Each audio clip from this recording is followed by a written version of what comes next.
피해자들의 전 재산을 빼앗고 삶의 기본권인 주거권을 흔들어 놓은 이 가해자들에 대한 판결이 고작해야 15년입니다. 이러면 또 사기치라는 겁니다. 피해자들의 보증금으로 벌었던 그 재산들 모두 회수해서 피해자들에게 돌려주실 수 있기를 제발 선거의 쟁점으로만 이용하지 마시고 피해자들이 하루빨리 삶을 회복하고 제대로 된 가정을 이루고 살아갈 수 있도록 제발 간곡히 부탁드립니다.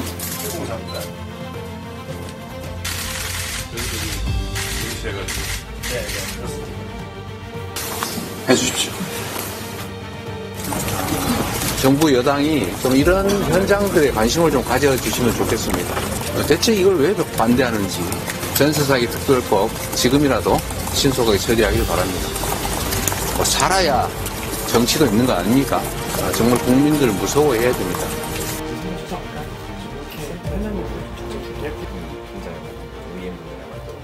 이게 지금 국회에서도 특별법이 발의가 되고 1년 반 정도 지났는데 어떤 기사를 쓰셨죠 지금? 수원에서 이제 대규모로 정씨 일가족 전세 사기라는 게 퍼졌는데 그 이후로 1년 정도가 지난 시점에서 제가 그때 당시 취재했던 피해자들이 어떻게 살고 있을까 다시 가보기 시작했어요. 그런데 상황이 전보다 더 악화되고 있다? 그 일가족이 보유했던 대부분의 주택들이 어떤 빌라, 다세대 주택, 오피스텔 같은 곳들이 주로 많이 있었습니다.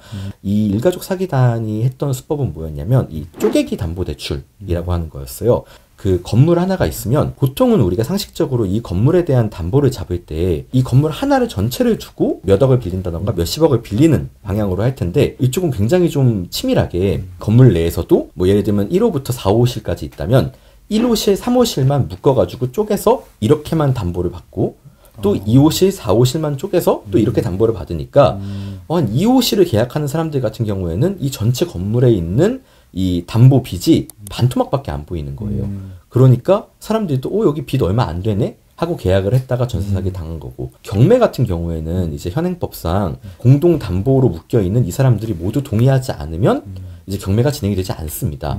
그러다 보니 경매도 안 이루어지고 이도저도 아닌 상황에서 계속 지금 불안하게 두 성격의 피해자들이 같이 살고 있는 상황입니다. 그때부터 이제 경매 쪽에서 얘기 나오는 거는 이제 경매 물건이 많이 나올 거니까 건물 내 건물을 이제 살 수 있는 기회가 온다. 맞습니다. 그러니까 실제로 이 매물이 좀 이제 조만간 경매에 나올 거니까 보러 다녀야겠다라고 해서 직접 좀 방문을 했던 것들이 좀 많다고 하더라고요.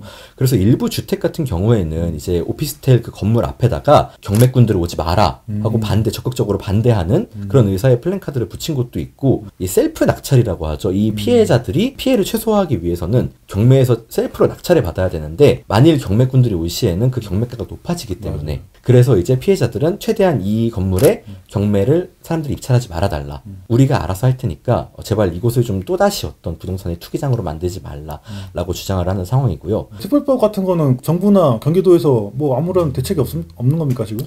지금으로서는 세입자들끼리 의견을 모으는 거 말고는 답이 없다라고들 얘기를 하는 거죠. 아니 서울에서는 그 전세 사기 관련해 가지고 LH나 거기서 이제 매입을 하는 그런 기사를 봤던 것 같은데 이게 LH 같은 경우에도 그 요번에 특별법에서 개정된 사항이 이제 피해를 최소화하기 위해서 LH가 매입하는 방향들, 특히 이제 매입 그 어떤 주택들도 이제 굉장히 좀 많이 넓힌 상황이고, 그것과는 별개로 어쨌든 이 LH가 매입을 하든 어떻게 하든 일단은 경매 자체는 개시가 돼야 되기 때문에 이게 지금 이 어떤 처분 자체가 지금 안 되고 있는 상황입니다. 만약에 경매로 넘어갔을 때 내가 넣은 보증금보다는 얼마 정도 이렇게 차이가 나나요? 이제 수원이랑 경기도 인근에서도 한번 이제 대규모의 전세 사기가 한번 또 일어난 적이 있었습니다. 근데 그곳 같은 경우에는 이미 전세 경매가 6번 가량 유찰이 돼서 한 번 유찰이 될 때마다 끊임없이 이제 가격이 떨어지는 구조지 않습니까? 반의 반토막 정도도 안 나는 상황이었고 50%도 보전받기 힘들 수도 있지 않을까라는 조심스러운 추측도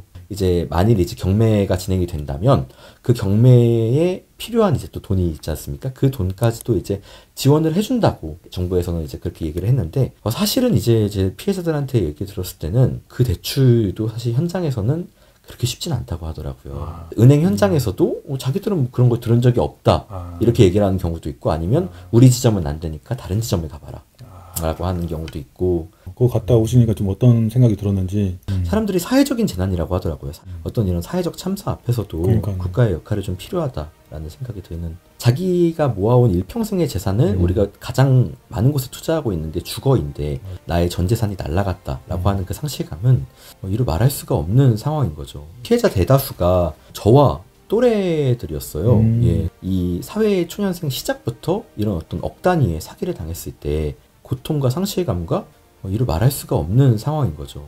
어떤 이런 사회적 참사 앞에서도 그러니까요. 국가의 역할이 좀 필요하다라는 생각이 드는 취재였습니다. 그러니까요.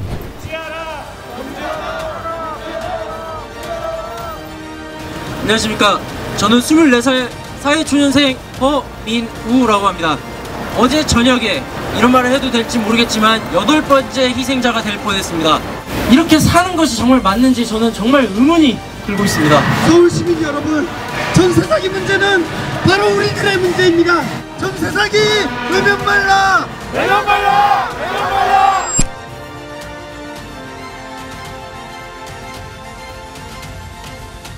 한국은 돈이 없는 나라가 아니고 네. 국가가 정부가 의지만 있으면 저렴한 주택을 공급할 수 있는 환경에 와 있습니다. 그럼에도 불구하고 계속 주택 투기를 바탕으로 했던 주택 공급 방식을 유지하고 있는 거죠. 시대적 흐름에 맞지 않다는 거잖아요. 주거적 그렇죠. 특별히. 공공에서 더 많은 주택을 공급을 해야 한다. 그런 시대로 바뀌어야 청년들이 살 수가 있어요. 바꾸어야 지금의 현실을 극복할 수 있을 것이다.